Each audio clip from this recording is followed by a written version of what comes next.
Good morning, everybody. Welcome to the second day of European Ideas Forum and its first panel, War and Peace, Strategic Autonomy and the Future of European Security Policy. Indeed, yesterday when our forum was opened, President Metsola and our President of Martens Centre, Mikulas Dzurinda, made many times reference to war in Ukraine. So this panel is really about that issue which is dominating the discussion in European politics at the moment, but not about the war itself, but rather what is the impact of the war to the security structures in Europe and its future. And for that discussion is going to be intensive, 40 minutes, so it will be very sharp and quick comments. And for that debate, we have three excellent experts, but not only good friends of Martens Centre. So Shea, first of all, Senior Research Associate of the Martens Centre, has many engagement with the global leading think tank, Chatham House, World Economic Forum, but maybe here in Brussels mostly known as a Deputy Assistant Secretary General of NATO, former.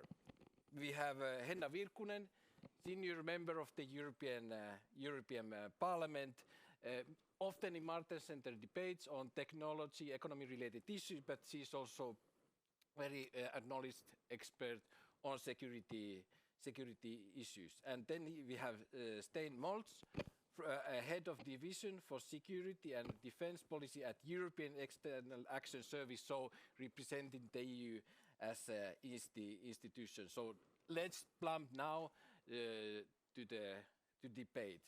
So Jamie, why don't you give us the big picture? So the war in Ukraine, as a background, especially after the end of Cold War, in Europe there was this debate that what is really the future platform for European security? Is it the NATO or in the long run should it be some European constellation, European army, European defense union?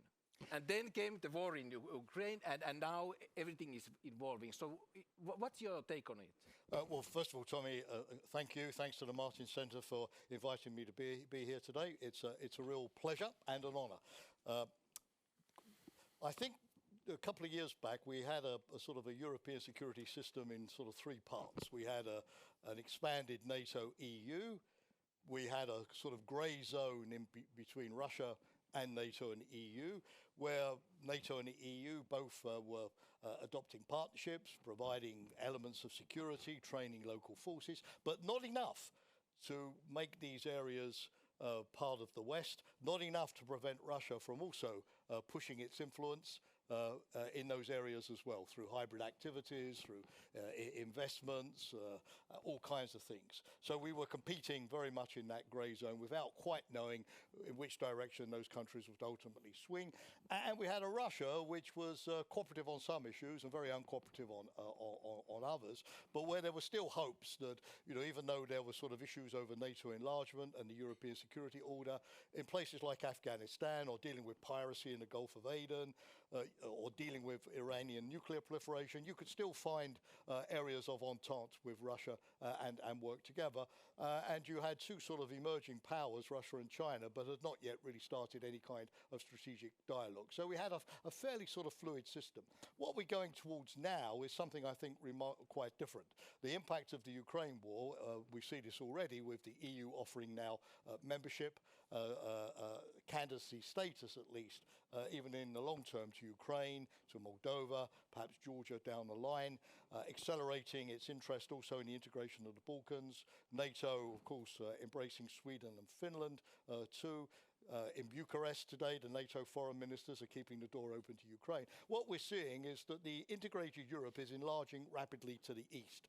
Some people even think that the centre of gravity of both NATO and the EU is shifting to the east, although we can debate that point. So we're seeing, if you like, an enlarged, integrated sort of European space. The grey zone is disappearing. We are now determined to compete more actively in making sure that that's part of democratic Europe, which is the aspiration of these states. But the price of all of that, of course, is that we've lost this ability to have a cooperative relationship with Russia. probably for quite a number of years to come.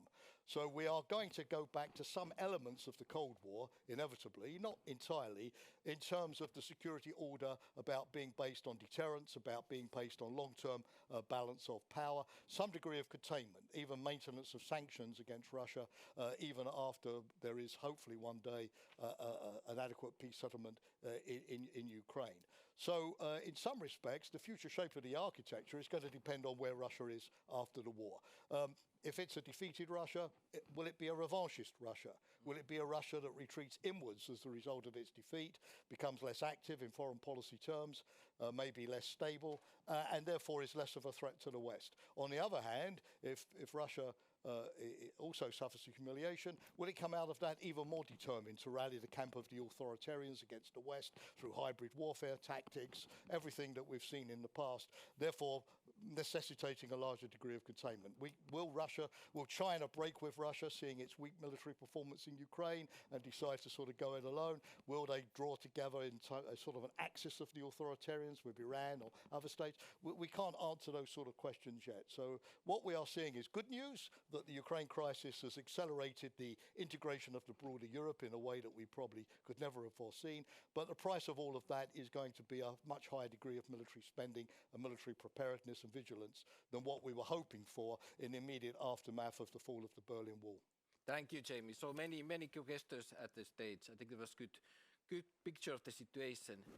Henna, as said, the big change now in NATO and also geopolitically is the application of Finland and Sweden to NATO. How do you see that? Does this now mean that the NATO is the main game because we see NATO and EU country memberships overlapping? And what do you think, what kind of role these Nordic countries will take in NATO? How this will all play out, as what Jamie has said, in your view? Yeah, thank you. Of course, I'm speaking very much from the Finnish perspective, and Finland has been a country who has been preparing for decades to just defend itself alone. So, of course, now this is a big change for our thinking in Finland. In Finland, the citizens, they have been against NATO membership before that. So my party was the only one party last 16 years that we were trying to push the NATO memberships, and the citizens were very much against, about 60-70% were against. And then in February, in one night, this turned. So like 60-70% were favor to NATO membership. And then also our government and president, they were following the citizens' advice here very, very soon. And then Sweden also was following Finland. And it was more difficult decision for Sweden in the way, because they are not in the same way in front line like Finland is. And I think also in the future, we are thinking in the Nordics and in Finland and Sweden and that our main task will be to defend our own area. But of course, we can do it together with NATO now. And it's helping a lot, of course, that we can do all the strategic planning together with NATO. And now this is the first time now that the Finnish and Swedish foreign ministers, they are taking part to NATO summit right now. Not summit, but the foreign minister meeting. And we are still waiting that Hungary and Turkey, they should also confirm the membership, but all the other the 28 member states in NATO, they have already confirmed the membership of Finland and Sweden. But I think it will, of course, make the NATO also stronger in the Nordic area. And we also think in Finland that we will have also more, of course, common planning with the Baltic states and with Norway and Sweden, and we think that our responsibility will be mainly to defend our own area and the Nordic area. And how do you, in that context, see this discussion of strategic autonomy? Does it have any more? How has the war changed that discussion in your view?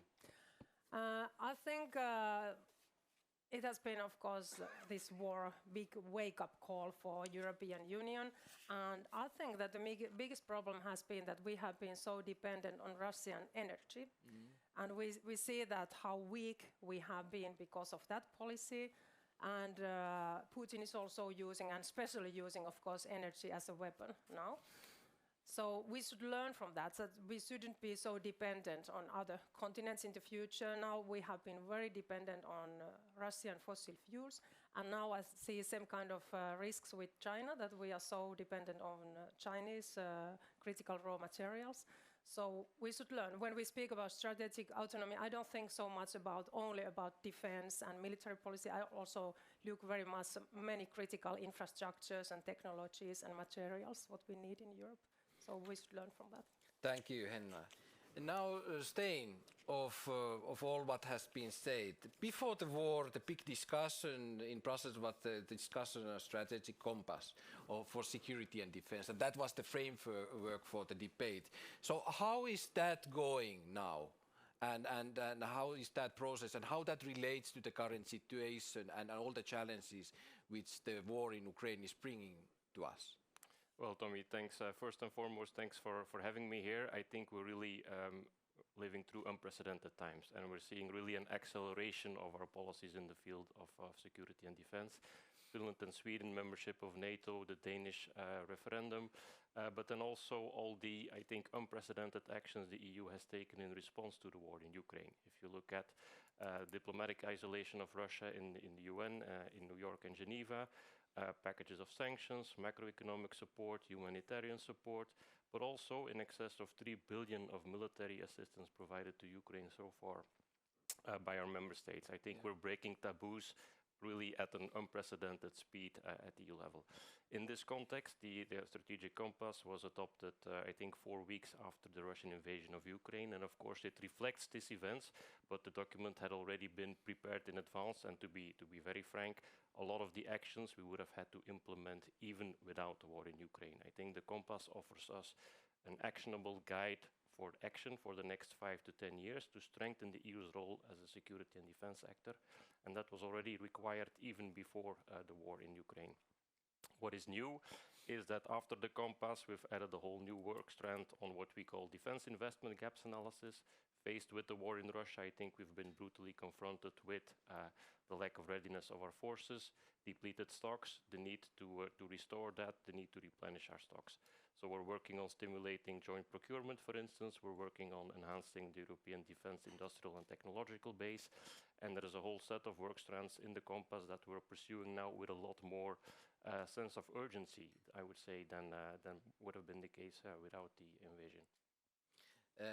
Thank you, Stijn. Before I will come back to you, but I would like to remind again the audience and online audience, especially that the questions are, please use the Slido. I will be informed and we will have your question in that way. But Stijn, you mentioned already a couple of initiatives, and you have exactly the recent Common Procurement Act for 2022 to 24. We have the 2-year military assistance mission, etc. So the EU cooperation, EU really has these defense aspects. But my question is, what is the real meaning of that? Because let me be a little bit provocative. Sometimes you have a feeling that you have this global discussion that we need to do more in the EU on defense. And then the institutions feel obliged to propose something and to create different frameworks, which often, they remain sometimes a little bit limited, and then there is always the question of the political will. You have instruments which really are there, but the member states are not really engaging with. So is it this time different? Has war in Ukraine created a new momentum also concerning these new instruments? Well, I think it has. I mean, the point of the strategic compass, which we started preparing some 2 years ago, is that for the first time this is based on an EU-level threat assessment. Because if you do not share the same outlook on the challenges you face and the security issues you need to address, it becomes impossible to act. So what is new in the compass is that for the first time there is this shared threat assessment. And I think the war in Ukraine has had the effect of strengthening that. I mean, there is no discussion now as to where our priorities lie. And I think what has been adopted in the terms of the military assistance mission to Ukraine, for instance, it's a very valuable tool. I mean, we aim to train up to 15,000 soldiers over the winter, and I think this will make a real difference in the battlefield. We're also providing military assistance to Ukraine in large quantities, and the issue of joint procurement has been around for a long time. For the first time now, the EU budget will be used. The Commission has presented this proposal in order to incentivize joint procurement, because for the first time in many years we are faced with a situation where defense budgets are going up across the board, and we need to use the opportunity not only to spend more but to spend better, to spend it together, to overcome some of the issues we faced in the past in terms of fragmentation of our capabilities, in terms of lack of interoperability. And I think the setting of the war has precisely provided the scene for us to move forward with that now. Thank you, thank you. Now I move back, we close the circle, come to Jamie. Jamie, your background really indeed is in NATO, and Europe has its strategic compass, but NATO had this new strategic concept decided very recently. So where is NATO going? You already gave some indication in your opening statement, but where is NATO going? Is it now back to its original tasks? Number one, number two, will it have some global dimensions? How do you see that working? Well, what you see, I think, Tomi, in the Ukraine conflict is NATO is sort of playing a double role. On the one hand, there's what NATO as NATO does with its collective identity. Here, of course, the emphasis on collective defence. But that was around already, because that started back in 2014 when Russia first annexed Crimea. So what you're seeing after February the 24th is an acceleration and intensification of that move back to collective defence. And you saw, for example, in NATO's new strategic concept issued in Madrid last June, with all of the activities that were announced around that summit, that you're seeing quite a major build-up of NATO's forces in Central and Eastern Europe. The Americans have raised their troop levels back to 100,000 in Europe. You've seen allies like France and Italy move over to the Black Sea, taking responsibility for new multinational battalions. You've seen a lot of allies transform their battalion-sized units in Eastern Europe into brigade structures, even if the troops stay in the home countries, but on notice to move, with headquarters and equipment being pre-deployed, and this very, very major ambition to raise the readiness forces in NATO from 40,000, which was already quite demanding, up to 300,000. So NATO is back to its, if you like, its sort of core task of providing collective defence for its members. But you've also seen the emergence of this kind of second NATO, which is where NATO is a platform for broader coalitions. For example, there is this coalition now of about 40 to 50 countries supplying weapons to Ukraine, which is not NATO's formal role, but the meetings are often taking place at NATO. And there's a lot of coordination through the NATO command structure. For example, EUCOM, the American command in Europe. So NATO is, if you like, the convener of this sort of broader coalition of countries, which also gives NATO the ability to say that it's not actually participating directly in the Ukrainian war, because the weapons are being supplied by individual allies. Of course, the strategic concept, for the first time since the end of the Cold War, no longer describes Russia as a partner, but as the most immediate and major threat to European security. So this suggests, on the one hand, that NATO for the next few years is going to be very much focused back on its collective defence task. The real issue is, does NATO do anything else? There was, prior to Russia's invasion of Ukraine, a sense in NATO that it would be more of a globally focused alliance. Yeah. It would look to the Asia-Pacific. It would pick up also the challenge of China, which is also in the strategic concept. It would take an interest in Africa. It would get involved in climate change. It would be a kind of supermarket NATO, handling a range of different tasks and not just doing collective defence. And the aspiration in NATO to do that is still there. The question is whether the way in which the Ukrainian war goes and the way in which collective defence goes will make it harder at the end of the day for NATO to take on those other things. For example, what will NATO do regarding the challenge of China? We don't know yet. It hasn't yet been defined. But certainly I think what you see, if I can mention this, Tomi, very briefly in Ukraine, is there's never just one war. There's a multitude of different conflicts going on. There's NATO collective defense. There's what do we do about keeping Ukraine in the fight. There's handling the shockwaves of the war, supply chains, keeping China out of the war, Russian interference in the Middle East and Africa, using food as a weapon. And NATO can't handle all of the dimensions of those of what is truly a global war in terms of the global shockwaves. And that's where I think the EU is such an important actor, because even if NATO is doing the collective defense part, it can't do the Ukraine part. It can't do the global diplomacy, the sanctions, the isolation of Russia part without the EU. So interestingly, you know, normally a plus for one is a minus for the other, right? But this time around, we see two organizations in lockstep actually taking on a more important strategic role as a result of the Ukrainian conflict. Jumping in, there's actually from audience, there's a question on one, because you mentioned there's many fields of challenge. The hybrid action, there's a question from audience that if there would be global actors would do full-scale blast on hybrid, what is our readiness? It's a big question, but I don't know, maybe quick comment on the hybrid, what is? Well, perhaps just to pick up on Jamie's last comment, because I think this is fundamentally true. What the war in Ukraine has had as another effect is it has strengthened the unity between European Union and NATO in a way that was never seen before. The reason being that, of course, the EU has a number of tools in its toolkit that NATO simply doesn't have, and that are absolutely vital in terms of tackling the challenges we face today.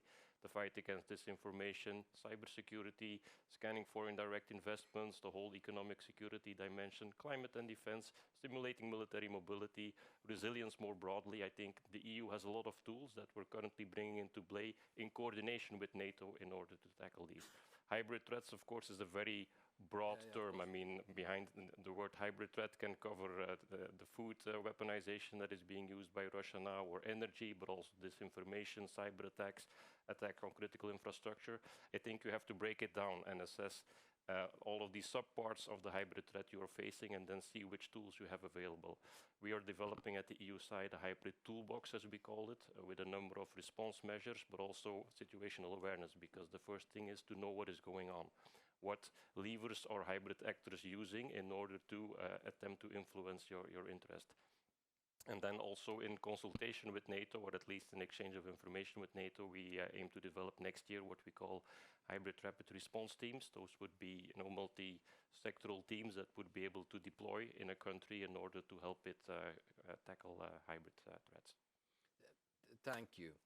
All right, I would go back to Henna, because, as many of you already mentioned, or you mentioned the big challenge is now the support for Ukraine. So that's, as Jamie mentioned, that's really defining. What happens in Ukraine defines our field for upcoming years and decades. And Henna, you are in the European Parliament, and as we discussed, you have very different kind of debates in the EU member states.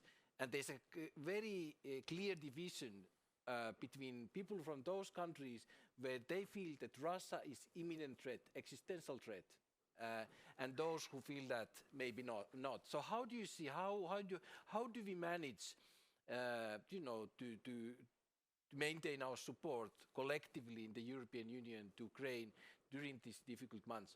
On the other hand, we see in Ukraine, it's Kiev, it looks really, really challenging, but also we see that, you know, the energy prices and all that, they are hyping quite a lot, and there's real normal people are really in problems. So how do we maintain that support?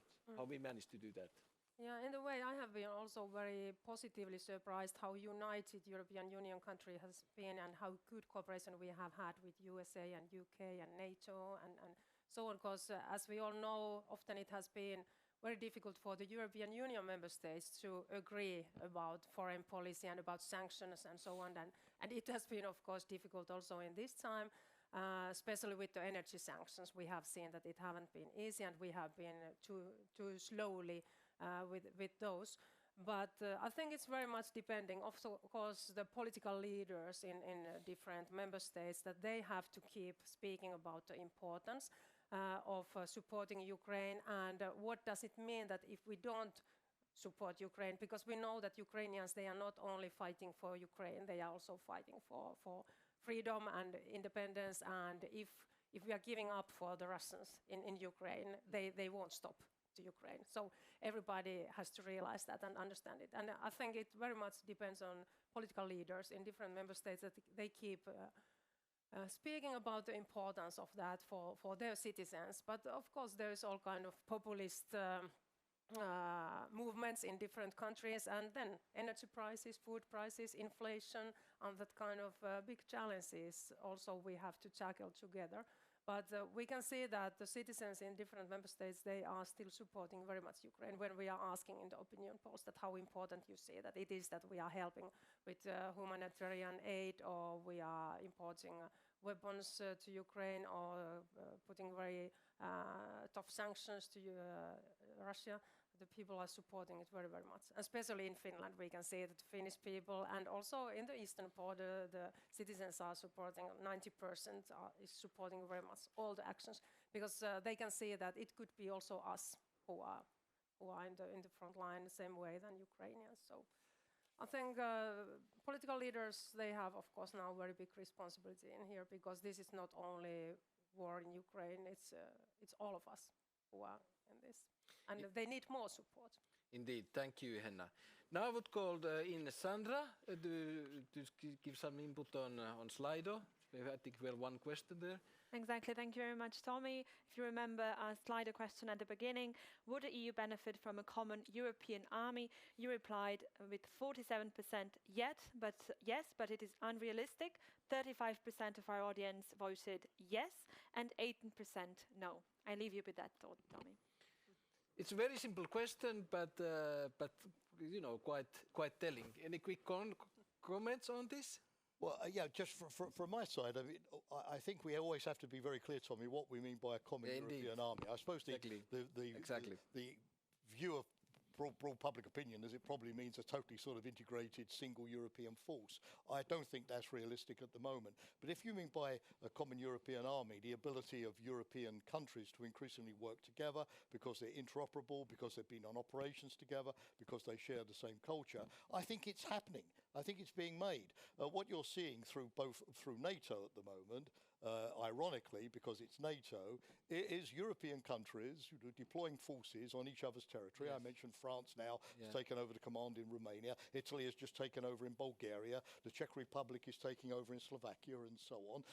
You have in the Baltic states 21 different European countries working together in the multinational units there. You're actually seeing this sort of common sharing of responsibility for each other's security at the European level, albeit the Americans and other NATO allies, the UK, are in the mix. So if you mean by European army, the European countries are increasingly more comfortable in terms of working together, have the same equipment. Germany has just offered Patriot air defense systems to Poland, having provided them to Slovakia. Then I think it's in the making. But sometimes, it's better to just let it happen from the grassroots up through the way in which crises are bringing Europe together than trying to impose a one-size-fits-all solution from the top. Thank you, Jamie. Any quick comments on that? Yeah, I think we are also, in a way, doing that right now, and I think it's really needed that we have to also, or we have to invest much more to defense in the European Union countries, because now we see, in the same time when we are speaking about strategic autonomy, that we are very, very dependent on USA and UK when we speak about the military capacities in Europe, and we have really seen it now in Ukraine, that how important the support from USA has been for the Ukrainians. So Europe doesn't have enough capacity, and we have to invest much more. And I think it's right what the USA especially and some of the presidents like Trump, very undiplomatic way maybe has underlined that also Europe has to do more. And I think he was right, and we have to do that. So investments are needed. And in the way, I think also that the war in Ukraine, it has also clarified in the way the roles of NATO and then EU defense, that EU has to really invest to industry here, to military investments and to infrastructure in Europe, and then NATO can take care of their collective defense task when we have good capacity and infrastructure and arms. Great. Would you agree on that framing, Stijn? I couldn't have said it any better. I think if we're working on having 27 interoperable armies exercising together, making sure we're plugging the capabilities gaps we have, I think talk of a European army with a single headquarter, etc. It's not a debate for the moment. I think let's work in a gradual fashion, as was former Prime Minister Martens' approach always in Belgium as well. And I think that's what's happening in practice. Yeah, indeed. It's all about about framing at the moment. Peter Heffele, Martens Centre Policy Director, is making a question: how can we better integrate different policy fields under the objective of better resilience of European societies? I would add to that which is part of the same dynamics, is that especially before the war, because when we speak about military in Europe, we speak about capacities, agreements, coordination, etc., etc. But especially before the war, when you were polling and asking people, would you be ready to defend your country? Quite dramatically, to be blunt, here where we are now in Benelux countries, less than 20% of the people said yes, less than 20. In Germany, around 20. Even in France, the European military power, 29%. When you go to East, the numbers are different. So how do you see that? How do you know that have we been undermining the psychological cultural factor here? Is there something more at play? Like, put it bluntly, are Europeans, do they have stomach for war? Do they have stomach for defend for themselves? And how relevant is that politically? And if it's a problem, what should we do about that? Any comments? Well, I can say a few things. I mean, in a way, it's good that Europeans, don't like war and don't have experience of it. It shows the success of the EU and NATO for so many years in developing a sense that we could take peace for granted. It was a natural way of things. You didn't want to sort of be a society like Israel, which has sort of been in this kind of war footing, or South Korea or others, expecting an invasion at any moment. But obviously, even despite the Ukrainian war, we still see, Tomi, you're right, from opinion polls, that Europeans still prefer diplomatic solutions, still distrust the military instrument. So a lot has not changed. For example, a few weeks ago, I was in Berlin for the Berlin Foreign Policy Forum, and the Körber Foundation published quite a big poll pointing to the fact that, despite Chancellor Scholz proclaiming the Zeitenwende, in Germany, and the increase of the German defense budget and 100 billion extra euros from the Bundeswehr, for the Bundeswehr, German public opinion hadn't sort of moved towards a more sort of strategic culture very much at all. So I think, there is a sort of a PR communications job to be done on this in Europe. Secondly, I think we have to look at Ukraine. What has made the Ukrainian population resistant so far, despite the unbelievable pressure that it's been under from Russian occupation, from the destruction of the physical infrastructure, the energy, and so on? Are there lessons for us in terms of how we build a societal resilience? The other thing, very briefly, is the Russian way of warfare. If the Russians do to us what they've done to the Ukrainians in terms of war crimes, in terms of occupation regimes, in terms of environmental damage, in terms of endangering nuclear power plants, threatening dams, provoking the outflow of millions of refugees, in terms of burning crops and so on, disrupting supply chains. If they did it to a NATO country, how resilient would we actually be? Do we have the backup generators? Do we have the ability to deal with mass casualties? Do we have the ability to deal with continuity of government? All of these kind of things. And it's not exactly the sort of thing that you want to think about at 10 o'clock on a Wednesday morning in Brussels. I agree, but we need to think about it. Can we be like the Ukrainians in Europe?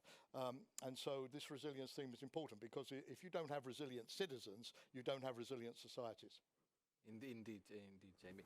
Henna, on this psychological, cultural issue, will of the people? Yeah, there is big differences as we heard about the work with the strategic compass. One of the ideas was, of course, that we should have a common view about the risks, and it's not so easy. We can understand the different member states, they have different history and political culture, and of course it depends on the geography of the member states. In Finland, where we have 1,300 kilometer border with Russia, we have quite much resilience in Finland, of course, and we have been prepared for decades to defend our country. But it's easy to understand that in all the member states, the risk is not so near. It's not part of everyday life to little bit think about all the time about the eastern neighbor.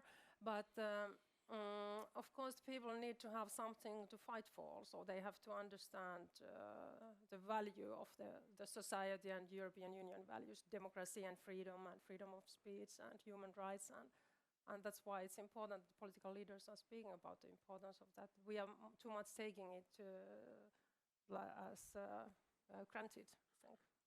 Thank you. Stijn, you is working actually, the focus is on the resilience factor, so would you have a comment on this psychological, cultural aspect? Or? Well, I'm part of the post-Cold War generation. I came to age in that period of time where we all believed that interdependence and trade and globalization would magically resolve all of the conflicts around the world. I'm cutting a few corners here, but this is basically the idea that we were instilled with, and I think that's changed dramatically. And of course, it is very uneasy for everyone to see the foundations of what you believe be shaken, and this will take time. But for a very long time, and I think this is the message we have to continue to press home to our populations, is that we have underspent on defense, and security doesn't come cheap. It doesn't come cheap at all, and we have had it cheap for a very long time, and now is the time to change. Thank you. We still have a couple minutes left, so there's one question which I put on the table, and it relates to the current moment and war in Ukraine, and actually maybe the end game of that. Ukraine is applying for EU membership, but also the NATO membership, and of course that we are very long from that moment. But of course you can think and ask yourself, how do you then, after all this is said and done, and the war has ended, how do you guarantee that the conflict between Russia and Ukraine will not continue? That it's clear that cannot happen. And then the question is, what other means can there be than Ukrainians' NATO membership? So, in short, maybe Henna and Jamie, how do you see, what would be the framework conditions for Ukraine to be NATO member? I know that Finland is not member of the NATO, but very soon it will be, so I put that question. What would be the framework conditions for Ukraine to be a member of NATO? Yeah, maybe I'm not the best one to decide that, because we are not even members. I'd say that, Finland, yeah, because of course we are more in the European Parliament focusing to EU membership of Ukraine, and of course we have to think that what is the reason why Russians, why they attacked to Ukraine. And the reason was that Ukraine wanted to also have freedom, and they wanted to also have democracy, and they wanted to be like our European Union countries. They wanted to have freedom of speech and human rights and that kind of values. And Russians, they can't take that. So that was the reason, and I think we should support Ukrainians in their way, because they have the right also to decide themselves to which one allies they want to be a part. And of course it means that they have to leave from Ukraine before there can be peace. And then I think there will be a lot of work ahead of us in Ukraine, but we have to support them and their path to democracy and one sovereign country again. But maybe it won't happen very fast. It will take years. But I think it's important that they get the support from Western countries and from European Union for their path to democracy. Thank you, Henna. Jamie, very shortly. First of all, NATO ministers meeting in Bucharest, the place where back in 2008 the open door to Ukraine was made, obviously have reiterated. And of course, the more Putin has opposed, the more NATO itself has said, no, we're not going to be bullied. The door is open. I believe that we're going to have a kind of de facto Ukrainian membership of NATO before we have the official de jure membership, because the result of this war is the Ukrainian army will be integrated into NATO. The Ukrainian army will be operating uniquely NATO NATO weapon systems and NATO technologies, the intelligence agencies, the air defense, all of this thing will be integrated. When the war ends, Tomi, Ukraine will be looking for foreign troops on its territory to provide some kind of peacekeeping force, some kind of security guarantee. Yes. Much of that will have to come from NATO, EU member states. So you will have a kind of creeping sort of integration of Ukraine into NATO in any case, even before we get to the stage where obviously we can go through the formal process. But, you know, I think that after this war, as far as Ukraine and the EU and NATO is concerned, we've gone past the point of no return. There's no going back now. Very clear. So all but by name. Great. I think it was great discussion. We are now wrapping up. So I think so from the discussion, very clear. NATO is developing, is moving on. EU and European military cooperation is developing and moving on. I think the division of work is more clear. I think that the tension which was there, I think there is the less. What the speakers have been saying very clearly, that these both platforms are not only used as a tool for using the exact instruments what they have, but as a platforms to plan and modify the future actions. And I think the cooperation is going well. But as all the speakers were saying, the main issue is what will happen in Ukraine in upcoming months. And as the flag of Henna in the shirt and all our minds prove, that is our focus to support Ukraine, and that way to make sure that all the goods in Europe will remain and our security remains intact. So with that, thank you very much for audience, the speakers and online viewers for the questions, and I will pass back to Sandra. Sandra, floor is yours.